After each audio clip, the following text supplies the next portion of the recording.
Hi everyone, welcome back to the channel. Today we are breaking down one of the simplest and most powerful tool in business strategy, that is pest analysis.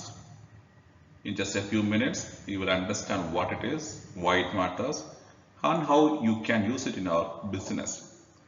So let us have a deep dive into pest analysis. Now, before we go deep into pest analysis, let us understand one thing. Business environment എന്ന് പറഞ്ഞാൽ വളരെ broad ആയിട്ടുള്ള ഒരു ഫാക്ടറാണ്, ഒരു area ആണ്. Business environment അല്ലെങ്കിൽ ബിസിനസിന്റെ ചുറ്റുപാടുകൾ എന്തൊക്കെയാണ് നമുക്ക് ക്വിക്കായിട്ട് നോക്കാം. നമുക്ക് ബിസിനസിന്റെ ഒരു ഇന്റേണൽ എൻവയോൺമെന്റ് എന്ന് പറയുന്ന ഒരു ഫാക്ടർ ഉണ്ട്. എന്ന് വെച്ചാൽ ബിസിനസിന്റെ ഉള്ളിൽ തന്നെയുള്ള, ബിസിനസിനകത്തുള്ള ഇന്റേണൽ ആയിട്ടുള്ള നമ്മുടെ മാനേജ്മെന്റ് ആകാം, എംപ്ലോയീസ് ആകാം, നമ്മുടെ കമ്പനിയുടെ മിഷൻ പോളിസി, ഇതൊക്കെ ഇന്റേണൽ എൻവയോൺമെന്റ് എന്ന് പറയാം. ഇന്റേണൽ മറ്റൊരു എൻവയോൺമെന്റ് ആണ് മൈക്രോ ആൻഡ് മാക്രോ, രണ്ട് തരത്തിലുള്ള എൻവയോൺമെന്റ് പറയും. മൈക്രോ അതൊരു എക്സ്റ്റേണൽ എൻവയോൺമെന്റ് ആണ്, പക്ഷെ കുറച്ചുകൂടെ close external forces like customer, supplies, competitor, ഇങ്ങനെ ഒരു എൻവയോൺമെന്റ് ഉണ്ട് നമ്മുടെ ചുറ്റും. ചില സമയത്ത് നമ്മൾ ടാസ്ക് എൻവയോൺമെന്റ് എന്നൊക്കെ വിളിക്കും നമ്മൾ. അങ്ങനെ ഒരു ബിസിനസിന് ചുറ്റും അങ്ങനെ ഒരു ഫോഴ്സും കൂടെ ഉണ്ട് നമുക്ക്. അത് ശരിക്കും എക്സ്റ്റേണൽ എൻവയോൺമെന്റ് ആണ്. അതിൽ എക്സ്റ്റേണലിൽ തന്നെ വളരെ ക്ലോസ് ആയിട്ട് ബിസിനസ് വളരെ ചേർന്ന് നിൽക്കുന്ന ഒരു എൻവയോൺമെന്റ്, അതാണ് മൈക്രോ എൻവയോൺമെന്റ് എന്ന് പറയുന്നത്. ഇനി മറ്റൊരു എൻവയോൺമെന്റ് കുറച്ചുകൂടെ ലാർജ് ആയിട്ട് നോക്കുകയാണെങ്കിൽ നമുക്ക് കാണുന്ന ഒരു എൻവയോൺമെന്റ് ആണ് മാക്രോ എൻവയോൺമെന്റ്. മൈക്രോയുടെ കുറച്ച് ഓപ്പോസിറ്റ് ആയിട്ടുള്ള വാക്കാണ് മാക്രോ, ലാർജ് എൻവയോൺമെന്റ്.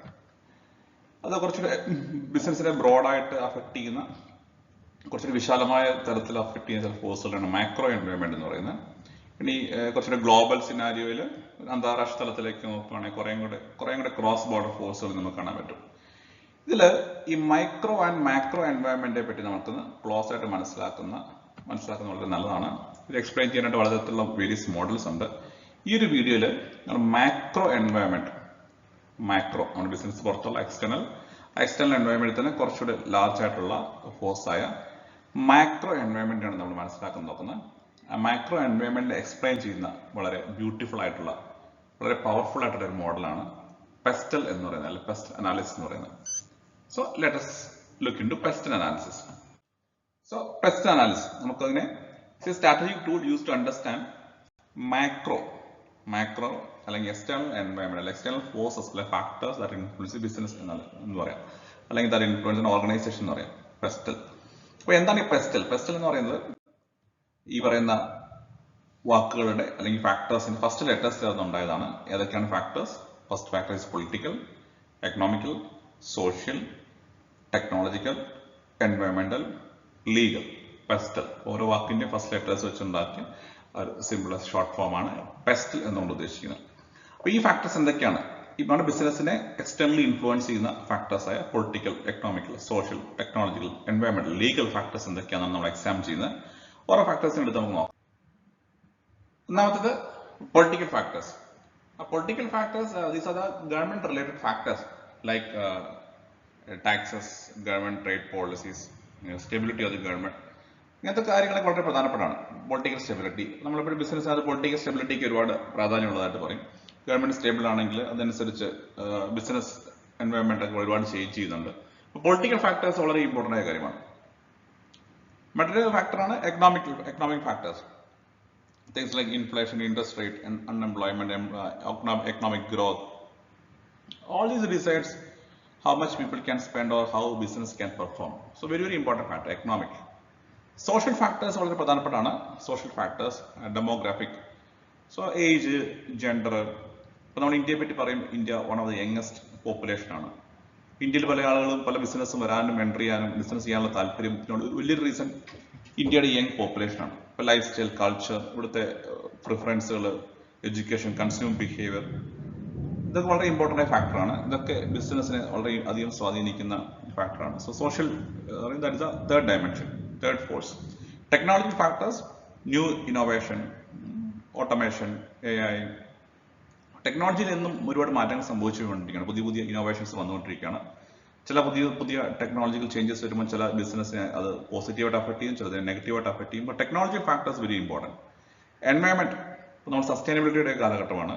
ഇപ്പോൾ എക്കോളജി, നമ്മുടെ ചുറ്റുമുള്ള പരിസ്ഥിതിയെ നമ്മൾ ഡിസ്റ്റർബ് ചെയ്യാത്ത രീതിയിലുള്ള ബിസിനസ്സാണ് പ്രൊമോട്ട് ചെയ്യപ്പെടുന്നത്. ക്ലൈമറ്റ് ചേഞ്ചുകൾ, സസ്റ്റൈനബിലിറ്റി നോംസ് ഒക്കെ വളരെ ഇമ്പോർട്ടൻ്റ് ആയ കാര്യമാണ്. Waste management. സോ എൻവയോൺമെന്റൽ factors is very crucial. Legal factors, another one is legal factors, laws, regulation, legal framework നിന്നുകൊണ്ട് labour laws, safety standards, data protection, consumer rights, ഇതെല്ലാം വളരെ very important factors, very important influencing factors for a business. These varies by country and industry. ഓരോ ഇൻഡസ്ട്രിക്കൊക്കെ ഓരോ തരത്തിലുള്ള മാറ്റങ്ങളൊക്കെ ഉണ്ടാകാം. So that's very important force. So let us take an example. നമുക്ക് എളുപ്പത്തിൽ മനസ്സിലാക്കാനായിട്ട് സൂപ്പർ മാർക്കറ്റ് നെറ്റ്വർക്ക് വളരെ കോമൺ ആയിട്ട് കാണുന്ന ഒരു എക്സാമ്പിൾ ആണ്, അല്ലെങ്കിൽ ഒരു ഇൻഡസ്ട്രിയാണ്.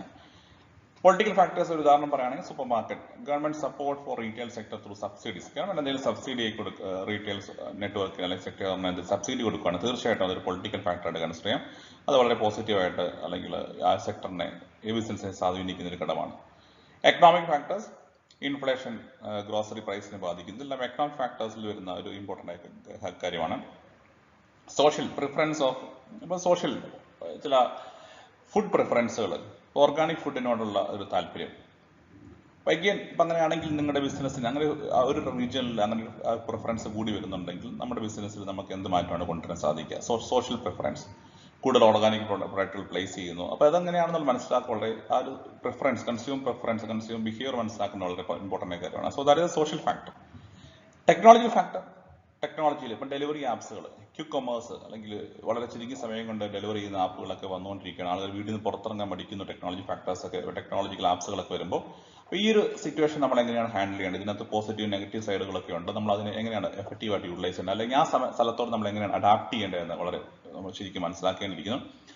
എൻവയോൺമെന്റൽ factors, need for reducing plastic. അപ്പോൾ അതിനനുസരിച്ചുള്ള എന്തൊക്കെ മാറ്റങ്ങൾ നമ്മുടെ ബിസിനസ്സിൽ, സൂപ്പർ മാർക്കറ്റ് ബിസിനസ് അത് കൊണ്ടുവരണം. That is very important question. എൻവയോൺമെന്റൽ ഫാക്ടേഴ്സ്, ലീഗൽ, മറ്റ് ലേബർ ലോസ് അല്ലെങ്കിൽ GST മറ്റ് റെഗുലേഷൻസ് ഒക്കെ നമ്മൾ ചെക്കിങ് ചെയ്യേണ്ടതൊക്കെ ലീഗൽ ഫാക്ടേഴ്സ് ആണ്. നമുക്കറിയാം ഇത് എന്തുകൊണ്ട് നമ്മൾ മനസ്സിലാക്കണം എന്ന് ചോദിച്ചിട്ടുണ്ടെങ്കിൽ, ഒരു ബിസിനസ് നമ്മൾ പുതിയതായിട്ട് സ്റ്റാർട്ട് ചെയ്യുമ്പോൾ അല്ലെങ്കിൽ ബിസിനസ് റൺ ചെയ്യുമ്പോൾ ഇത്തരം ഫോഴ്സസ്, ഇത്ര എക്സ്റ്റേണൽ ഫോഴ്സ് നമുക്ക് ഒരിക്കലും ഇഗ്നോർ ചെയ്യാൻ പറ്റത്തില്ല. ഇതനുസരിച്ച് വേണം നമ്മുടെ ബിസിനസ്സിന് നമ്മൾ അഡാപ്റ്റ് ചെയ്യേണ്ടത്, ഇതിനോട് നമ്മൾ പൊരുത്തപ്പെട്ട് പോകേണ്ടത് ഓരോ ബിസിനസ്സിനോടും. ചില സാഹചര്യങ്ങളിലും ചില ബിസിനസ് എന്തെങ്കിലും മാറ്റങ്ങളൊക്കെ വരുമ്പോൾ ചില ബിസിനസ് സർവൈവ് ചെയ്യാൻ തന്നെ പാടായിട്ട് വരും. നമുക്ക് ഈ റീസെന്റ് സംഭവിച്ച ഒരു വളരെ റീസെന്റ് ആയിട്ടുള്ള ഒരു എക്സാമ്പിൾ എടുത്ത് നോക്കുകയാണെങ്കിൽ ഈ കാണുന്ന കമ്പനികളൊക്കെ നിങ്ങൾക്ക് പരിചയമുണ്ടാവും. Dream11, ഫാന്റസി സ്പോർട്സ് കാറ്റഗറി വരുന്നതാണ്. എന്താണ് റീസെന്റ് സംഭവിച്ചത്? ഗവൺമെന്റ് ഒരു നിയമം കൊണ്ടുവന്ന് ഫാന്റസി സ്പോർട്സ്, പണം വെച്ചിട്ടുള്ള ഫാന്റസി സ്പോർട്സ് ആക്ടിവിറ്റീസ് ഒക്കെ ഗവൺമെന്റ് ബാൻ ചെയ്തു. സോ അത് പുതിയതായിട്ട് ഉണ്ടായ പുതിയൊരു ഗവൺമെന്റ് പോളിസിയാണ്. അപ്പോൾ ഈ കമ്പനികളൊക്കെ തന്നെ ഭയങ്കരമായിട്ട് സ്ട്രഗിൾ ചെയ്ത് ഇവരുടെയൊക്കെ മൊത്തത്തിൽ മോഡ് ഓഫ് ഓപ്പറേഷൻ മാറേണ്ടി വന്നു. ഇതിൽ ലീഡറായിട്ടുള്ള Dream11 അവർ പണം വെച്ചിട്ടുള്ള ഗെയിംസുകൾ ഒഴിവാക്കി ഫ്രീ ആയിട്ടുള്ള ഗെയിംസുകളെ ഇൻക്ലൂഡ് ചെയ്ത് ഒരു അഡ്വർടൈസ്മെന്റ് ഒക്കെ സ്വീകരിച്ച് അവരുടെ ബിസിനസ് മോഡൽ മൊത്തത്തിൽ മാറ്റിക്കൊണ്ടിരിക്കുകയാണ്. മറ്റ് പ്ലേയേഴ്സിനൊക്കെ എന്താണ് സംഭവിച്ചത് എന്നുള്ള കുറച്ച് സ്ട്രഗ്ലിംഗ് ആണ്. ലെറ്റ് സി ഇതിൽ ഗെയിം Dream11 ഫ്യൂച്ചറൊക്കെ നമ്മൾ വെയിറ്റ് ചെയ്ത് കാണണം. കാരണം ഇതൊരു ഈ ഒരു ചേഞ്ച് വന്നിട്ട് 3-4 മാസമേ ആയിട്ടുള്ളൂ. അപ്പോൾ ഇതൊരു വളരെ ഇമ്പോർട്ടൻ്റ് ആയിട്ടുള്ള ഒരു ഫോഴ്സാണ്, പൊളിറ്റിക്കൽ ഗവൺമെന്റ് പോളിസിയാണ്. അഗെയിൻ ഇതിനൊരു ലീഗൽ ഫ്രെയിം കൂടിയാണ്. നമുക്ക് പൊളിറ്റിക്കൽ ലീഗൽ വളരെ ക്ലോസ് ആയിട്ടുള്ളതാണ്. പൊളിറ്റിക്കൽ ലീഗൽ ആ ഒരു ഫാക്ടറായിട്ട് വേണം നിങ്ങൾക്ക് കാണാൻ സാധിക്കും. ഇത് രണ്ടും വളരെ ക്ലോസ് ആയിട്ടുള്ള രണ്ട് ഫാക്ടേഴ്സാണ്. അപ്പോൾ ഇതൊരു നല്ല എക്സാമ്പിൾ ആണ്. നമ്മൾ ഈ ഒരു പൊളിറ്റിക്കൽ ഫാക്ടേഴ്സ് അനുസരിച്ച് ആ ബിസിനസ് എങ്ങനെയാണ് മാറുന്നത് എന്നുള്ളത് ഇമ്പോർട്ടൻറ്റ് ക്വസ്റ്റ്യൻ ആണ്. അപ്പോൾ എന്തുകൊണ്ട് നമ്മൾ ഫസ്റ്റ് വളരെ ക്ലോസ് ആയിട്ട് മനസ്സിലാക്കണമെന്ന് ചോദിച്ചാൽ, നമ്മുടെ ബിസിനസ് മുന്നോട്ട് പോകുമ്പോൾ ചുറ്റുമുള്ള ഫോഴ്സസ്, ഈ പറയുന്ന 6 ഫാക്ടേഴ്സ് പലതരത്തിൽ നമ്മുടെ ബിസിനസ്സിനെ ഇൻഫ്ലുവൻസ് ചെയ്യുന്നുണ്ട്. അതുകൊണ്ട് തന്നെ നമ്മൾ ഈ ഫാക്ടേഴ്സ് ഒക്കെ അനലൈസ് ചെയ്തിട്ട് വേണം നമ്മുടെ ബിസിനസ് സ്ട്രാറ്റജി എങ്ങനെ ബിസിനസ്സിൽ നമ്മൾ മുന്നോട്ട് പോകണം എന്നുള്ളത് നമ്മൾ ചിന്തിക്കാനായിട്ട്. ഈ ഒരു ഫാക്ടേഴ്സിനൊക്കെ നമുക്ക് ബിസിനസ്സിന് ഒരുപാട് ഇൻഫ്ലുവൻസ്, നമുക്ക് ഇൻഫ്ലുവൻസ് ചെയ്യാൻ കഴിയുന്ന ഫാക്ടേഴ്സ് അല്ല. അതുകൊണ്ട് ഇത് കൺട്രോളബിൾ അല്ലാത്ത കാര്യങ്ങളാണ് ഒരു പരിധി വരെ.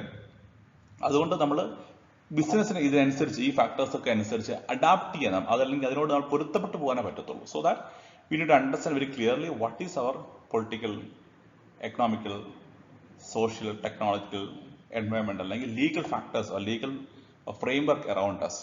ഇതാണ് ഇതിൻ്റെ ഒരു റെലവൻസ് എന്ന് പറയുന്നത്. അപ്പോൾ നമ്മുടെ എല്ലാവരുടെയും ബിസിനസ്സിൽ ഇത്തരം ഫാക്ടേഴ്സ് ഉണ്ടാവും. തീർച്ചയായിട്ടും നമ്മൾ ഓരോരുത്തരും നമ്മുടെ ബിസിനസ്സിൽ ഈ ഇത്തരം ഫോഴ്സുകൾ, ഈ 6 ഫോഴ്സുകളെ, ഈ 6 എൻവയോൺമെന്റുകളെ ക്ലോസിനായിട്ട് മനസ്സിലാക്കുക, അനലൈസ് ചെയ്യുക. തീർച്ചയായിട്ടും അതിൽ നിന്നൊക്കെ എന്തൊക്കെയാണ് നമ്മൾ ബിസിനസ് സ്ട്രാറ്റജിയിലേക്ക് ഉൾപ്പെടുത്തേണ്ടതെന്ന് നമ്മൾ ആലോചിക്കുന്നത് വളരെ നല്ലതായിരിക്കും. ഈ ഒരു ഇമ്പോർട്ടൻ്റ് ആയ കോൺസെപ്റ്റ് മനസ്സിലായെന്ന് വിചാരിക്കുന്നു. വീണ്ടും ഇതിൻ്റെ നെക്സ്റ്റ് പാർട്ടിൽ കാണാം.